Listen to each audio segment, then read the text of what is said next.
नमो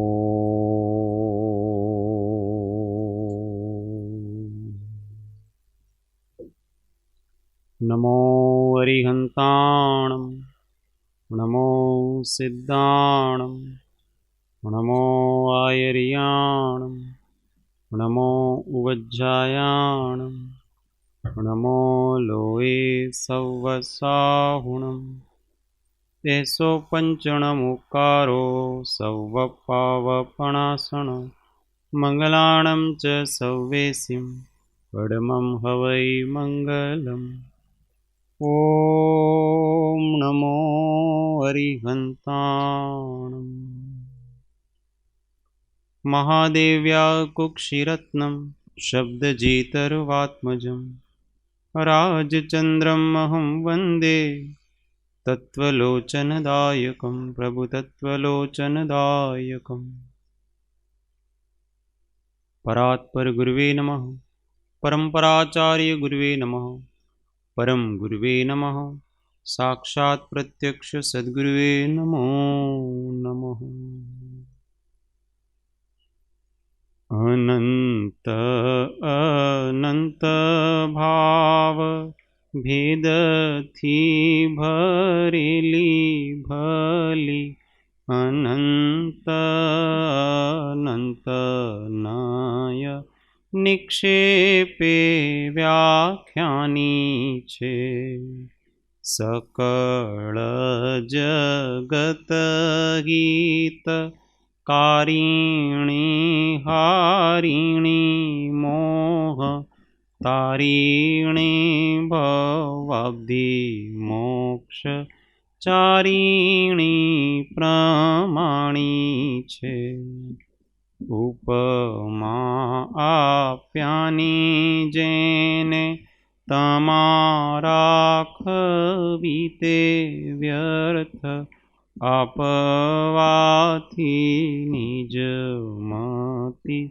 मपाई में मानी छे अहो राज चंद्र बाळ ख्याल नथी पामताय जिनेश्वर तणी वाणी जाणी तेणे जाणी छे गुरुराज तणी वाणी जाणी तेणे जाणी छे।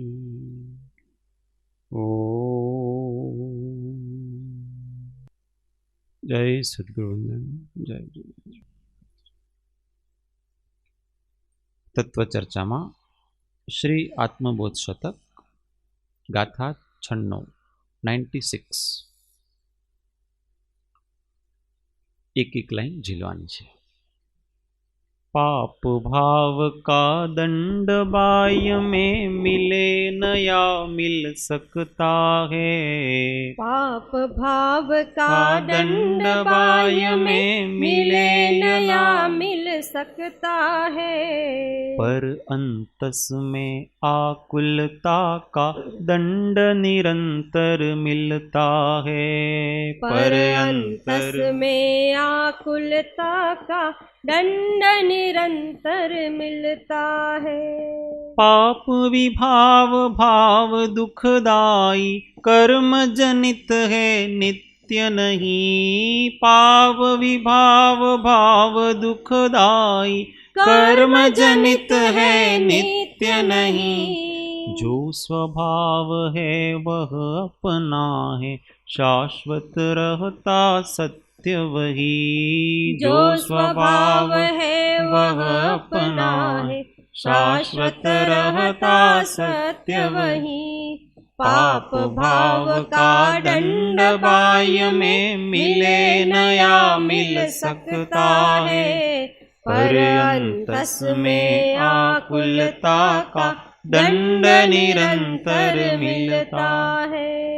पाप विभाव भाव दुखदाई कर्म जनित है नित्य नहीं। जो स्वभाव है वह अपना है शाश्वत रहता सत्य वही। जो स्वभाव है वह अपना है, शाश्वत रहता सत्य वही। पाप भाव का दंड बाई में मिले न या मिल सकता है। जो हम अंदर से पाप भाव करते हैं उनका दंड बाहर में कदाचित मिले नहीं भी मिले, अथवा बाहर में दिखे अथवा नहीं भी दिखे। कभी कभी ऐसा होता है ना, पाप करते हैं पर किसी को पता नहीं पड़ता है, तो बाहर वाले को तो पता ही नहीं है। ऐसे कितने लोग होते हैं अपराधी जिनके अपराधों का पता ही नहीं पड़ता है। उनके अपराध का दंड किसी और को भी कभी कभी तो मिल जाता है, ऐसा भी होता है। दूसरे को पकड़ लेते हैं, तो वो व्यक्ति ऐसा समझता है कि मैं तो बच गया। परंतु यहां कहते हैं कि पर अंतस में आकुलता का दंड निरंतर मिलता है। पर उस पाप भाव से जो व्याकुलता है, वो व्याकुलता तो उसको रहती है हमेशा कि मैंने ये काम किया है अथवा कर रहा हूं। वो कर रहा हूं तो उसको एक विशिष्ट प्रकार का डर, भय वो हमेशा बना रहता है। और वास्तव में तो व्याकुलता है वही दंड है। और क्या दंड है? अगर हमारे अंदर आकुलता व्याकुलता नहीं हो तो कोई व्यक्ति अपने को मारे पीटे काटे कुछ भी करे तो क्या, और आकुलता है तो कोई कुछ भी नहीं करे तो भी क्या। हाँ। कोई अपनी स्तुति करता हो, सामने बैठे अपने अष्टद्रव्य से पूजा कर रहा है, और अंदर अपन बैठे अपने अंदर डर चल रहा है, व्याकुलता चल रही है, वो कोई डुप्लीकेट साधु हो जाते हैं। तो सामने तो पूछते हैं और अंदर डुप्लीकेसी है ना अंदर, इसलिए अंदर अंदर डरा हुआ व्यक्ति। तो अब वो सुखी है कि दुखी है? बाहर में पुण्य का उदय है, उसके चल रहा है ना संयोग, तो उसको ऐसे ही, और अंदर उसकी व्याकुलता है क्योंकि वो पाप भाव कर रहा है, इसलिए व्याकुलता है। बाहर में पुण्य का उदय है वो तो उसके पूर्व का है, पर वर्तमान में उसके जो पाप भाव चल रहा है इस कारण से उसके व्याकुलता चलती है। इसलिए अंदर में व्याकुलता है तो बाहर में कदाचित कोई अनुकूलता हो अथवा नहीं हो, परंतु वो दुखी ही है।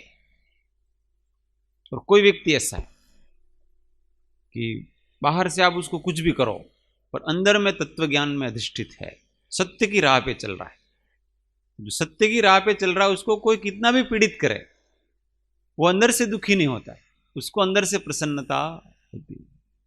सुदर्शन सेठ को लो कि सीता माता को लो कि किसी को भी लो, कृपाणु देव को लो, किसी को भी लो, अंदर से सत्य। और जो अंदर से सत्यनिष्ठ नहीं है वो हमेशा डरा डरा सा रहता है। ऐसे इसमें कि पाप बाहर में प्रकट हो के नहीं हो, पर ऐसे एक दृष्टि से पाप बाहर आता है तो महाभाग्यशाली है, क्योंकि पाप का पता पड़ता है तो पाप कर्म से रुकता है, स्टॉप हो जाता है। इस अपेक्षा से पर वो तो भाग्यशाली तो व्यक्ति के ऊपर डिपेंड है कि वो कल्याण चाहता है, वो भाग्यशाली है। जो अपना कल्याण ही नहीं चाहता है वो तो अपने आप को दुर्भाग्यशाली ही मानता है, वो तो छिपाना चाहता है। पर जो अपना कल्याण चाहता है वो अपना पाप बाहर आता है तो उसको लगता है कि चलो इससे छुटकारा मिल गया। अंदर अंदर रहता तो क्या मालूम इतने व्याकुल रहते हैं। तो जो भी बाहर आ जाता है तो अच्छा ही है, और महापुरुषों के जल्दी जल्दी बाहर आ जाता है। महात्माओं के देखना, वो थोड़ा सा पाप करते हैं ना और उनका उदिरना इतनी तीव्र होती है कि उसी भव में थोड़े से समय में आ जाता है उसका उदय।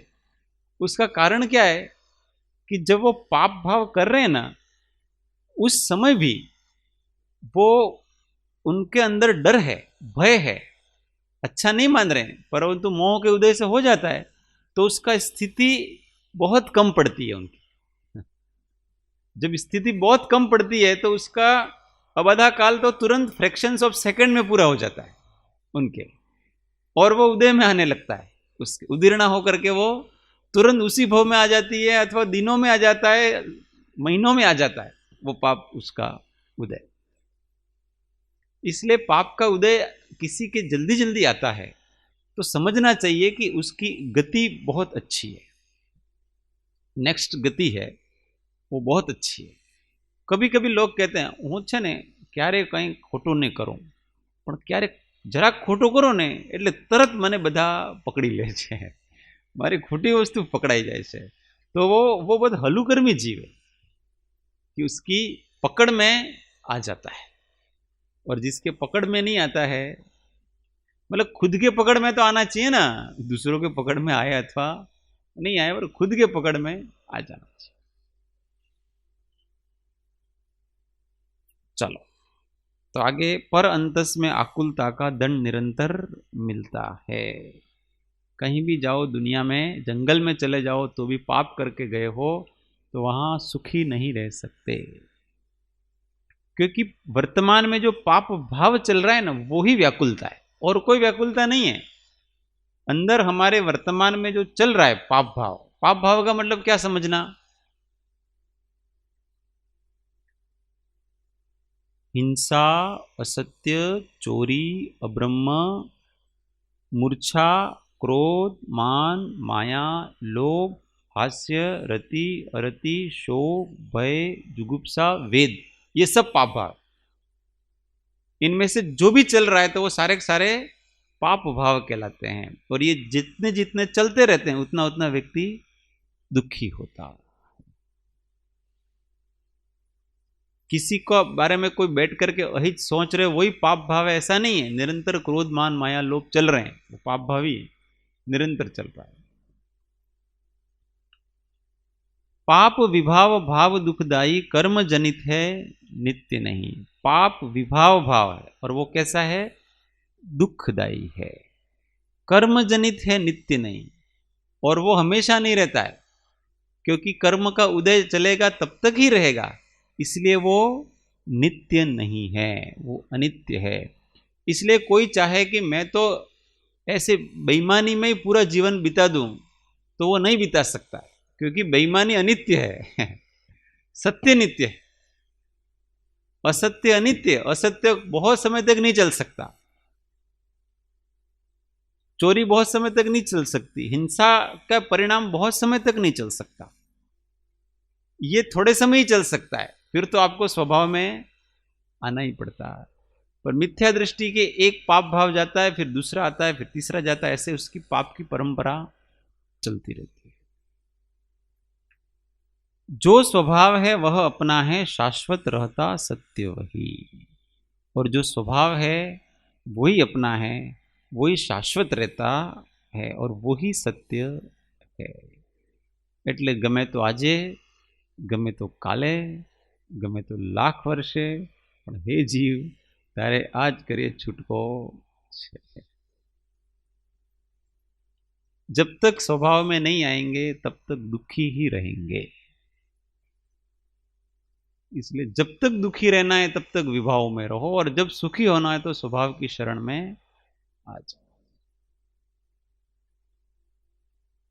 यही अपनी एक शरण है। सर्वज्ञ नो धर्म सुशरण जानी, आराध्य आराध्य प्रभाव आनी। अनाथ एकांत सनाथ थाशे, तेना बिना कोई न बाह्य साशे, तेना बिना कोई न बाह्य साशे। सर्वज्ञ नो धर्म, सर्वज्ञ भगवान ने जो वस्तु धर्म बताया, आत्मधर्म बताया है, वही शरण है, और कोई शरण नहीं है। और वो बहुत सरल है, इजी है। स्वभाव को साधना बहुत इजी है, विभाव के लिए बहुत प्रयत्न करने पर थक जाते हैं अपन। विभाव में व्यक्ति बहुत अधिक छल कपट नहीं रह सकता। जो भव्य जीव होता है, निकट भव्य जीव होता है, सज्जन होता है, वो नहीं रह सकता है कुटिलता में, बेईमानी में, छल में, कपट में नहीं रह सकता। वो है ना, कंटाड़ो आवे से ना, कंटाड़ो आवी जाए। अब ये मेरे से नहीं होता है, बहुत हो गया, अब अपन नहीं करेंगे। जैसे वो कौरवों में कर्ण रहता था ना दुर्योधन के पास, तो ऐसा हो जाता था उसको। अब नहीं होता है। कितना पाप करो, और इसलिए हर पाप में शामिल होता कर्ण, और बाद में पश्चाताप करो। भले लाक्षागृह में जलाया हो, तो किसी में कुछ भी किया हो, परंतु पश्चाताप करो। इसलिए तो वो तीर्थंकर होने वाला है। तीर्थंकर होके मोक्ष जाएंगे। करना। चलो आगे 97। पूजादिक शुभ सर्व क्रियाएं रोढ़िक कही न जा सकती। पूजादिक शुभ सर्व क्रियाएं रौढ़िक कही न जा सकती। मोक्ष निमित्तक सभी क्रियाएं शिव मंजिल ले जा सकती। मोक्ष निमित्तक सभी क्रियाएं शिव मंजिल ले जा सकती। समकित के यदि साथ क्रिया हो, सम्यक संयम चरित वही। समकित के यदि साथ क्रिया हो, सम्यक संयम चरित वही। अतः भावयुत क्रिया करूं नित पा जाऊं ध्रुव धाम मही। अतः भावयुत क्रिया करूं नित पा जाऊं ध्रुव धाम मही।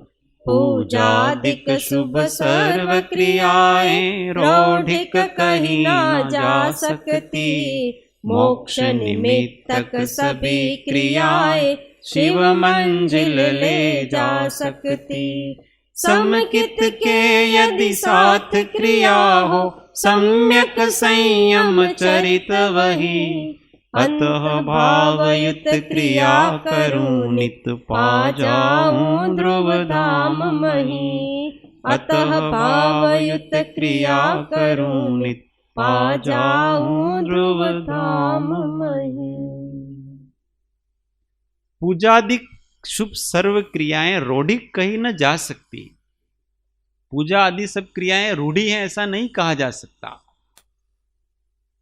रूढ़ी का मतलब क्या होता है कि हमारे बाप दादे करते आए हैं, उनमें कोई सार वाली बात नहीं है, उसका नाम रूढ़ी कहलाती है। कर आए तो करते रहते हैं ऐसा। पर इनको पूजा अनुष्ठान आदि को ऐसा नहीं कर सकते कि केवल रूढ़ी है और उस रूढ़ी को आप पालो, ऐसा नहीं है। ये तो हमारे लिए, ये कहते हैं मोक्ष निमित्तक सभी क्रियाएं शिव मंजिल ले जा सकती। ये सारी क्रियाएं कैसी है? मोक्ष की निमित्त हैं और मोक्ष मंजिल तक ले जाती हैं। इसलिए तो 6 आवश्यक है, मुनियों को भी आवश्यक है, श्रावक को भी आवश्यक। देव पूजा, गुरु उपासना, स्वाध्याय, संयम, तप, त्याग, ये सारी चीजें करें। इसलिए इनको क्रिया को भावपूर्वक करना चाहिए।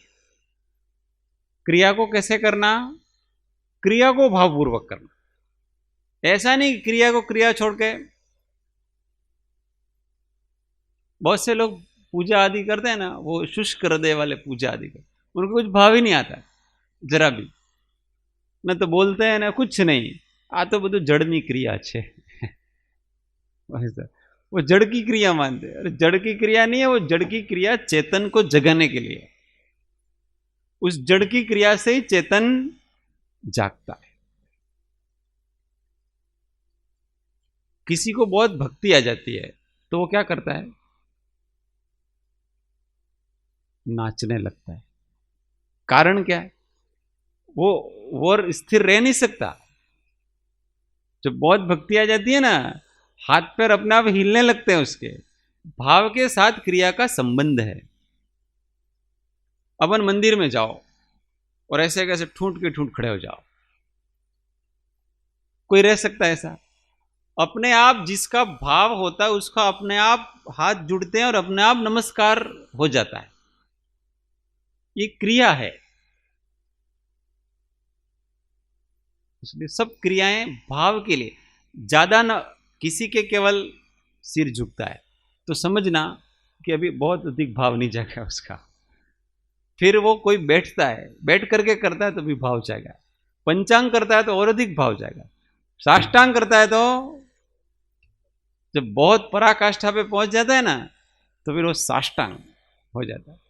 तो भाव के साथ ही ऑटोमेटिक क्रियाएं चलती रहती। भक्ति जागती है तो अपने आप अंदर से स्वर फूटने लगते हैं, गाने लगते हैं अपन। गायन भजन अपने आप मुंह से निकलता है, रहा नहीं जाता है ना। हाँ। ये तो सब भावों की दुनिया है, तो ये रूढ़ियां नहीं। इसलिए क्रियाओं को केवल क्रियाएं नहीं मानना, क्रियाएं हैं वो मोक्ष मंजिल ले जा सकती हैं। और इस काल में तो बहुत अधिक गहन ध्यान ये कम होता है। नहीं होता ऐसा नहीं है, तथारूप होते हैं, उनको होता भी है, पर बहुत कम होता है।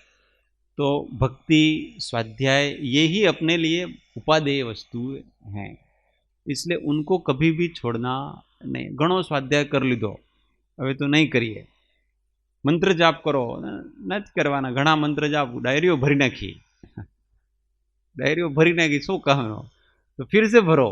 जब तक इस पर्याय में तो इन क्रिया के साथ ही हमको तो भाव जोड़ना है। श्रावक को तो क्रिया के साथ ही भाव जुड़ते हैं। क्रिया बंद कर दी, श्रावक के भाव भी मंद पड़ जाते हैं। मुनि के भाव अलग होते हैं। मुनि के भाव क्रिया के साथ मंद पड़ते हैं और बिना क्रिया के गुप्ती में अधिक बढ़ जाते हैं। उसकी भूमिका है उनकी, वो गुप्ती में ऊंचे चले जाते हैं और श्रावक समिति में ऊंचे चलते हैं। दोनों का अपना अपना है, क्योंकि भूमिका के अनुसार सारी चीजें। किसी श्रावक को अपने कह दो 10 दिन तक मौन रहना है, कुछ बोलना नहीं, क्या करोगे? अंदर से आर्त ध्यान ज्यादा होगा, लोग कंटाली जाए ना। फिर 10 दिन बाद वो 11वें दिन जब बोलता है ना, 2 दिन तक तो बोलता ही रहता है क्योंकि 10 दिन का इकट्ठा किया हुआ है अंदर का। तो कैपेसिटी नहीं है, योग्यता अपने बढ़ाएं, और जब योग्यता नहीं तो क्रिया के साथ उसको जोड़े। कोई भी ले लें, ये सब क्रियाएं, ये अष्टद्रव्य की पूजा करते हैं, ये क्या है? मात्र निमित्त है उसके, और वो जब हाथ में लेते हैं तो उसका एक अलग प्रकार का प्रभाव आता है। कभी कभी हम नहीं करते हैं, तब तक हमको पता नहीं पड़ता है, और जब हम करने लगते हैं ना, इसके बाद इसके बिना चलता भी नहीं है। आदत पड़ जाती है ना, वो भाव बनते हैं, फिर आदत पड़ती है ना, उसके बिना ऐसा लगता है कि खालीपन है कुछ। जो द्रव्य से पूजा नहीं करते उनको ऐसा एहसास अभी नहीं होता है कि इसमें क्या है, आप ऐसा ऐसा करो, उनको एहसास नहीं होगा। पर वो आप 15-20 दिन करके देखो इसको, और इसके बाद आप करने, आपके पास से कोई द्रव्य नहीं होना तो ऐसा लगेगा कि आज पूजा का मजा नहीं आया आपने कुछ। ऐसा क्यों? क्योंकि वो भाव का टेस्ट लगा आपको, द्रव्य के साथ भाव का टेस्ट लगा। टेस्ट लगेगा तो जानेगा, टेस्ट ही नहीं लगा उसको तो ठीक है, चलने दो, जैसा चलता है उसको चल। इसलिए पूजादिक शुभ सर्व के रूढ़ी नहीं करना चाहिए, और इसका कभी उत्थापन हो ऐसा बोलना नहीं। बहुत से लोग बराबर सम्यक रूप से अनेकांत नहीं पकड़ पाते हैं, इसलिए अपने वक्तव्य में पूजा आदि अनुष्ठानों का उत्थापन हो जाता है, निषेध हो जाए, इस प्रकार से बोलते हैं, उनको बहुत बड़ा पाप लगता है। समझ में नहीं आ रहा उनको, क्योंकि आपने बहुत से लोगों के भावों को रोक दिया है। वो उससे भाव बना रहा था आपने, और आपने उस क्रिया छुड़वा दी आपने उसको। अब तो उसके न घर का न घाट का, धोबी का कुत्ता ऐसा हो गया, न अंदर जा सकता है न बाहर के भाव भक्ति के बनते, तो भक्ति भी गई और ज्ञान तो अंदर से उपजा ही नहीं, दोनों चले गए उसके। इसलिए क्रिया का कभी निषेध करना नहीं, उस क्रिया के साथ भाव जुड़वाने का प्रयत्न करो, उसको सम्यक रीति से कैसे करना उसका प्रयत्न करना चाहिए। संकित के यदि 7 क्रिया हो, सम्यक संयम चरित वही। अगर सम्यक दर्शन के साथ वो क्रिया होती है तो हर एक क्रिया निरंतर संवर निर्जरा का कारण बन जाती है। पूजा भी, स्वाध्याय भी, सभी मोक्ष का कारण बन जाते हैं।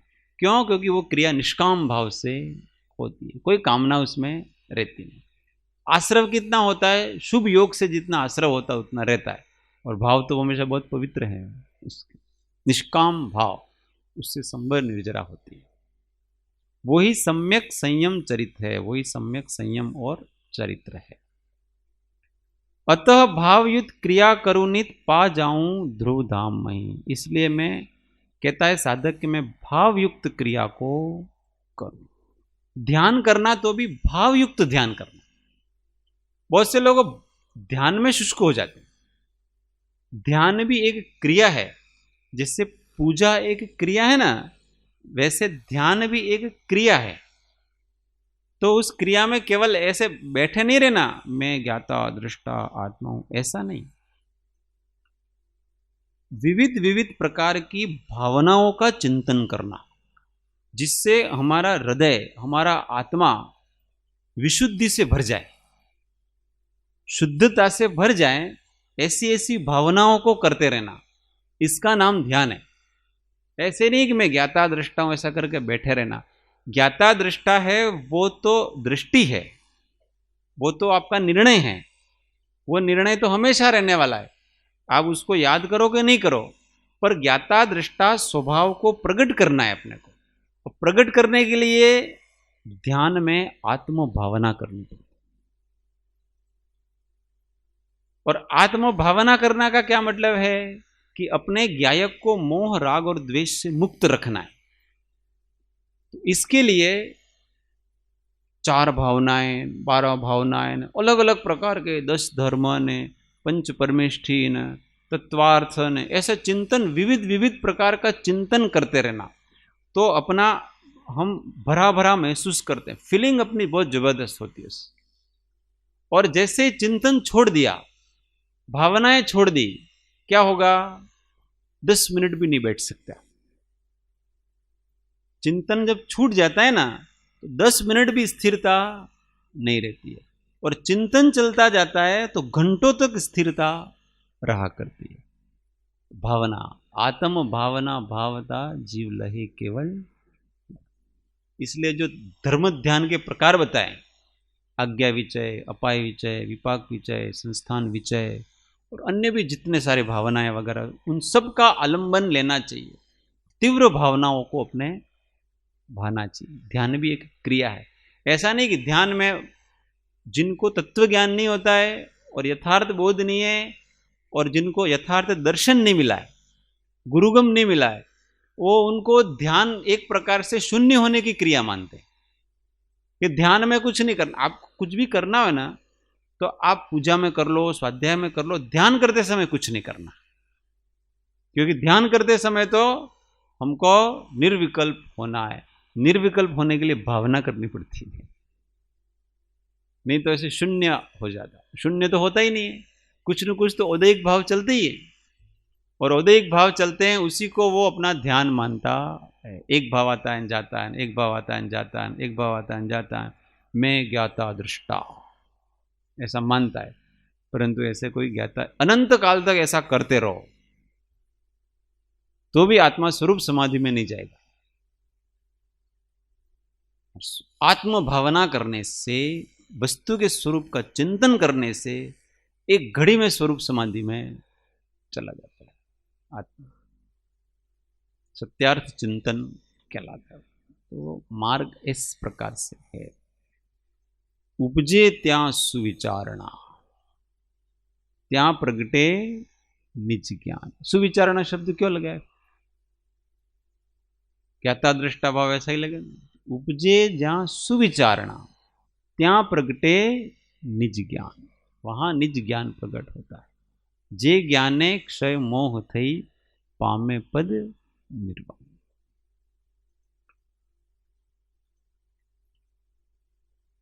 98।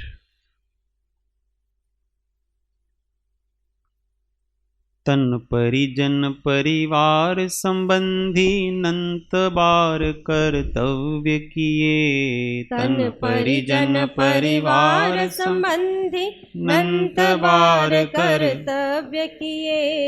निज शुद्धात्म प्रकट करने को कभी न कोई कार्य किए। निज शुद्धात्म प्रकट करने को कभी न कोई कार्य किए।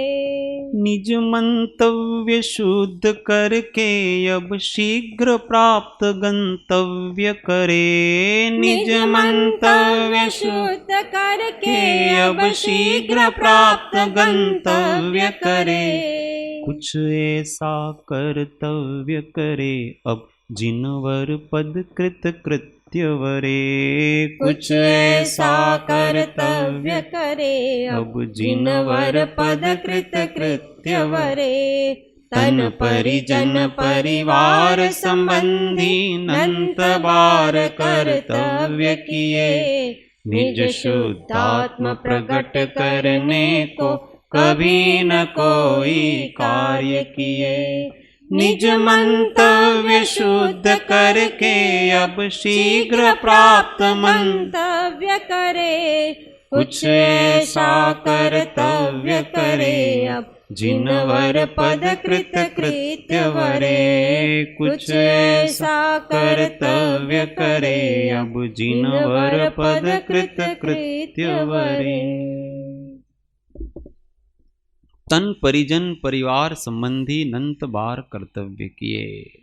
शरीर के लिए, परिवार के लिए, संबंधियों के लिए, कुटुंबियों के लिए अनंत बार कर्तव्य किए। कर भी रहे किए भी हैं और कर भी रहे अपन। निज शुद्धात्म प्रकट करने को कभी न कोई कार्य किए, परंतु अपने शुद्ध आत्मा को प्रकट करने का कभी कोई कार्य किया नहीं। प्राथमिकता हमेशा हमने बाहर व्यवहार को दी, कभी भी अपने आत्मा को, निश्चय को प्राथमिकता नहीं दी। लगता ही मैं आप सबको एक प्रश्न पूछता हूं, सच्चे सच्चे से जवाब देना।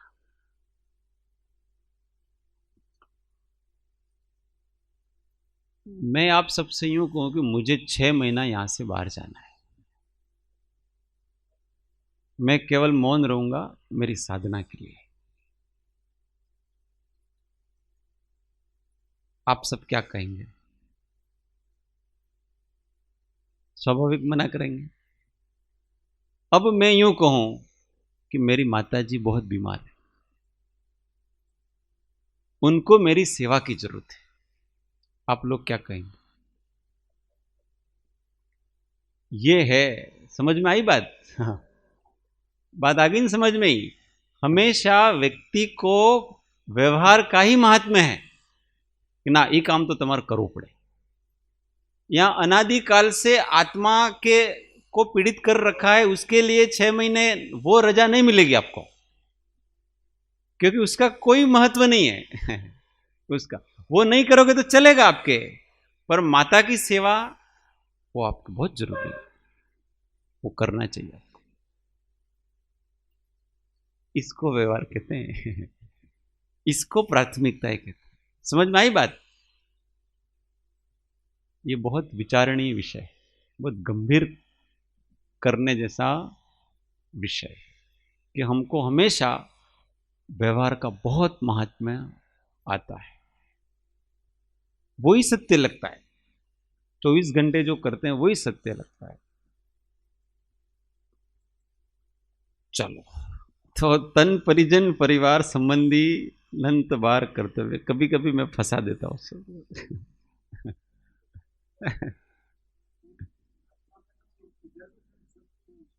नहीं, वही तो कहा ना मैं यूं को दीक्षा लूं तो ये मैं मम्मी पापा को कहूं कि मुझे दीक्षा लेना है, ऐसा है, तो नहीं मानेंगे। परंतु कोई दूसरा कोई काम के लिए मैं बाहर जाऊं, 1-10 साल भी लगे तो भी कोई नौकरी बाहर करे, कोई बात नहीं, हमको मिलने भी मत आना, तुम तुम्हारे बच्चे और तुम सब वहीं रहना, हमको कभी मिलने भी नहीं आना, एक आध बार फोन कर देना तो हमारे चलेगा, पर तुम घर पे आओ, शादी करो, बाल बच्चे ये सब करो, हमको तुमको मिलने की अपेक्षा नहीं है, हमको तो इतना ही है कि तुम्हारा संसार हरा भरा संसार ऐसा होता है कि नहीं होता है? ये तो अपने सिद्धांत समझ रहे हैं, मैं मेरे ऊपर नहीं ले रहा हूं कोई, ये तो एक मैं तो दृष्टांत होता है तो अपने ऊपर ही ले लिया, ऐसा है। पर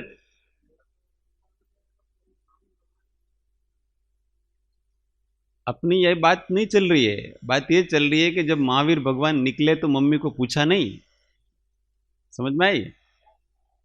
प्राथमिकता प्राथमिकता किसको देनी अपने को? जब तक राग होता है ना, तब तक ही हम घर परिजन आदि की बात में आएंगे।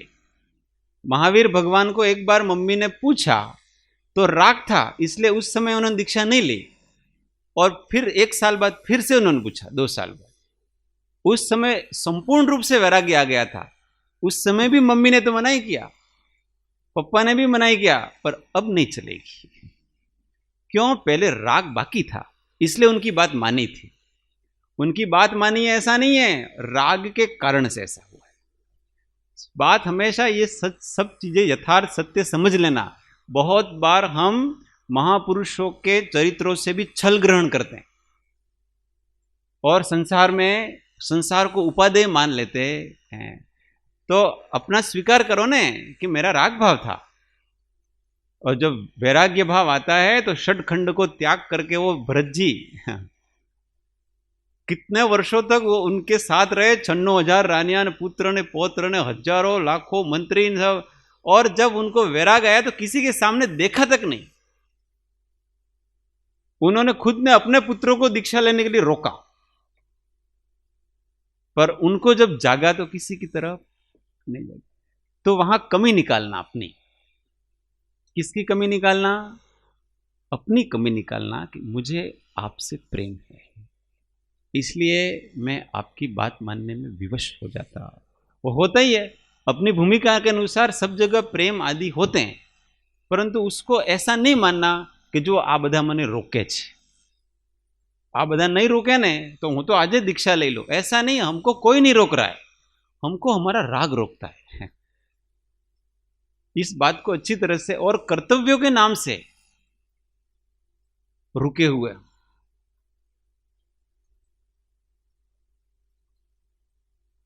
राग, और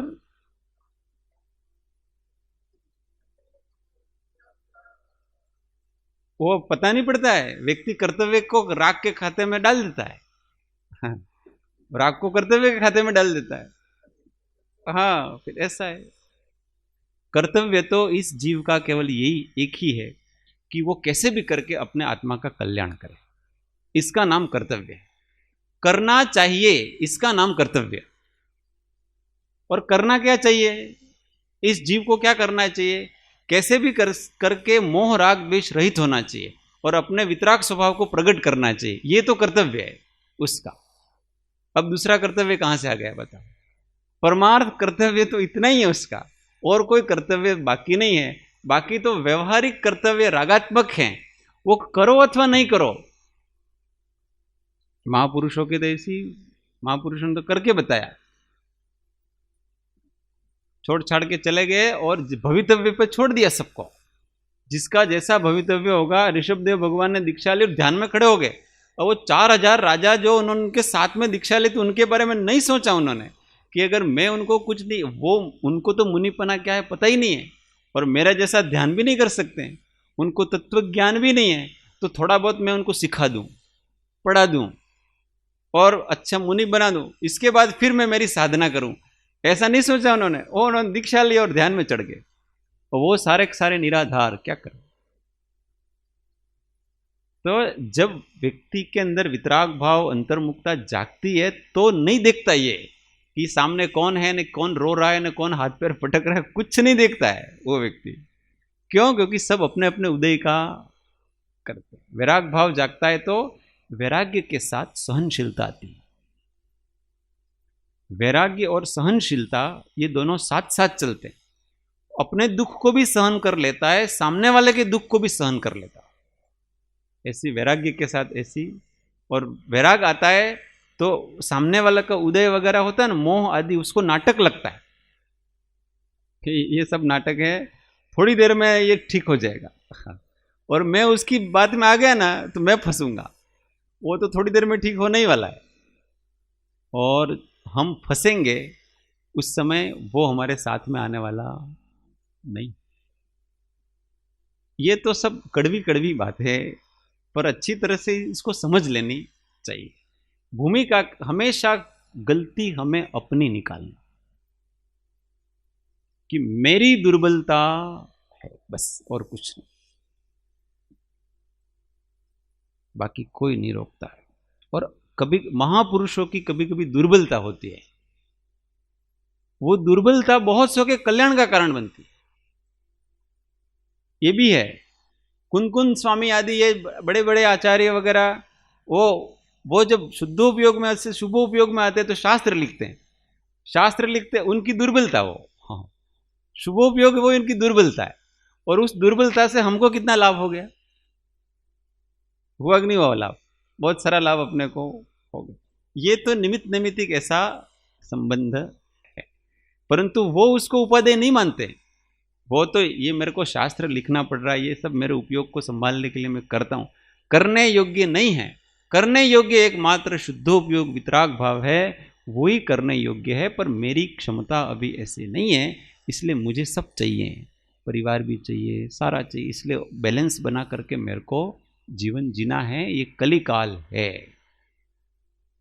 कलिकाल में हम अकेले नहीं जी सकते हैं, हमको सत्संगी चाहिए, सब चाहिए हमको, इसलिए अपने को बैलेंस बना करके रखना, पर उपादेय नहीं है ये सारी चीज, इतना अच्छी तरह से समझना। निज मंतव्य शुद्ध करके अब शीघ्र प्राप्त गंतव्य करे। निज मंतव्य शुद्ध कर, मंतव्य मतलब अपना जो प्रयोजन है उसको शुद्ध करें, अपन शुद्ध प्रयोजन की सिद्धि करें, और शीघ्र प्राप्त गंतव्य करें। मान्यता को बड़ा ठीक कर लें, हम क्या कितना कर सकते हैं वो एक अलग बात है, पर हमारी मान्यता है ना, वो हमेशा दृष्टि क्लियर होनी चाहिए। हमें किसी के प्रति राग जागता है तो ठीक है, जागता है, हम स्वीकार करते हैं, प्रेम जागता है स्वीकार करते हैं, द्वेष भी कभी जागता है स्वीकार करते हैं, ईर्ष्या भी कभी जागती है हम स्वीकार करते हैं, क्रोध भी हो जाता है हम स्वीकार करते हैं। इन सबको बहुत प्रेम से स्वीकार करना और हृदय से स्वीकार करना कि हम स्वीकार करते हैं सब, परंतु उसके लिए भी मन रोता है। साधक का हृदय इसके लिए भी रोता है कि ये क्यों होते हैं, और इसलिए तो कृपालुदेव ने कितना सॉफ्टली कहा कि हे काम, हे मान, हे संग उदय, हे वचन वर्गणा, हे मोह, हे मोह दया, हे शिथिलता, तमे शा माटे अंतराय करो छो। कितना प्रेम से कहा कि अब आप जाओ, और अपने को पूरा जीवन ऐसे निकालना है, क्योंकि हम बहुत बड़े ऊंची दशा वाले मुनि जैसे नहीं बनने वाले हैं, तो नीचा होकर के ही अपने को तो जीवन जीना है।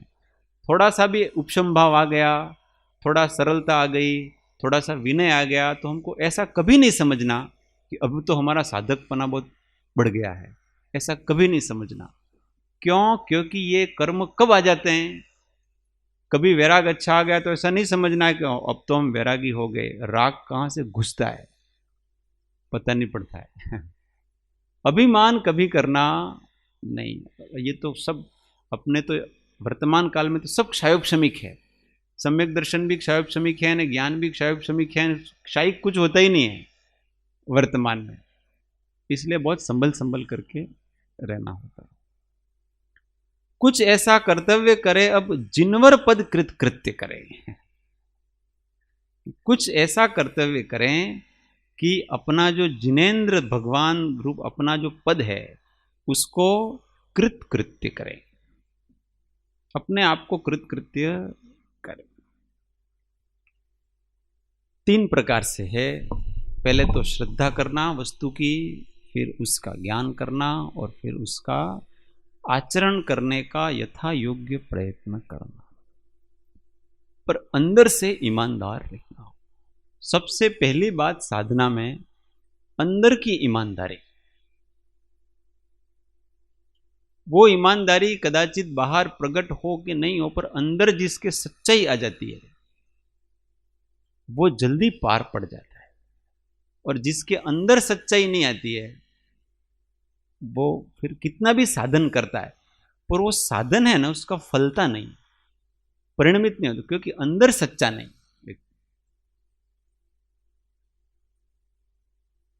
इसलिए साधना में सत्य और सरलता, ये दोनों बहुत जरूरी है, और दोनों एक ही है। सत्य और सरलता अलग अलग नहीं है।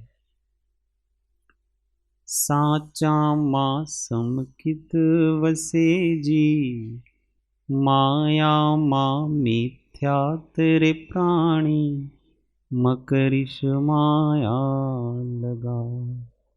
साचा मां समकित, माया मां मिथ्या।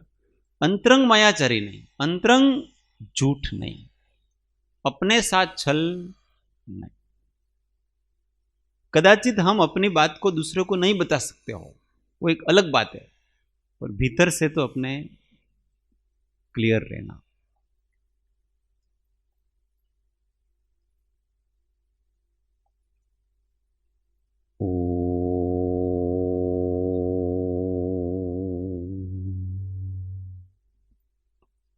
मनवाळी वळे सद्गुरुवर थी, मनवाळी वळे सद्गुरुवर थी, निज अनुभव थी, सद्गुरुवर थी निज, सद्गुरुवर थी निज अनुभव थी, सद्गुरुवर थी निज अनुभव। अभ्यास अने वैराग्य थकी, अभ्यास अने वैराग्य थकी, वैराग्य अने अभ्यास थकी, वैराग्य अने अभ्यास थकी, मनवाळी वळे सद्गुरुवर थी, मनवाळी वळे सद्गुरुवर थी। सद्गुरु परम कृपाळु त्रिलोकना नाथ की जय, सब संतन की जय। आनंद घन ओ।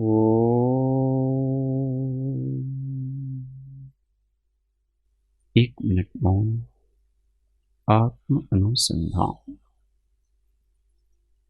ओम शांति शांति शांति। जय श्री गुरु।